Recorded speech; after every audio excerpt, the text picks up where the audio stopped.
Well, a Manheim farm established in the late 1800s has been leasing 18 acres of its land to Manheim Central School District athletics since 2005.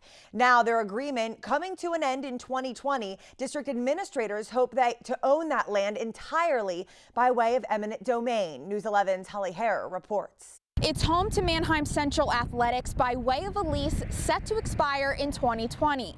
But administrators say now is the time to gain full ownership of the land so that development can continue. The Manheim Central School Board approved a resolution to move forward with an eminent domain notice, seizing 18 acres of land already leased to them by the Graybill family, whose farm has been a staple in Manheim since the 19th century. So moved.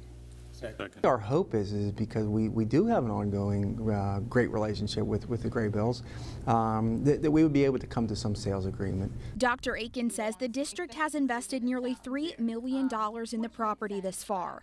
But with the new Doe Run Elementary School built for over 700 students, expansion calls for accommodation. Parking is, for lack of a better word, our most immediate need up there, which has really kind of forced our hand to act sooner rather than later. The school board continues to hold out for a resolution with the Graybill family, but have said they would pay the fair market value of the property, which stood at $1.4 million upon last appraisal.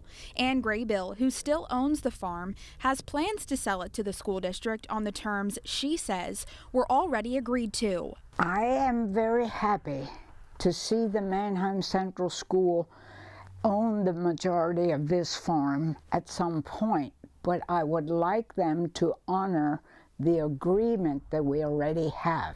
The lease agreement states that Manheim Central may rent the 18 acres until 2020, at which time Ann and school board administrators can come to a new resolution for another 10 years. We have been always very happy on this farm. It made us a decent living. My husband was a potato farmer, and we enjoyed farming potatoes, and we loved where we lived, and we would just like to finish our agreement. Going forward, Ann says she's interested to see how exactly eminent domain will affect this clause in the agreement. We, of course, will stay on this story and bring you more as it develops. Reporting in Manheim, Holly Hare, News 11.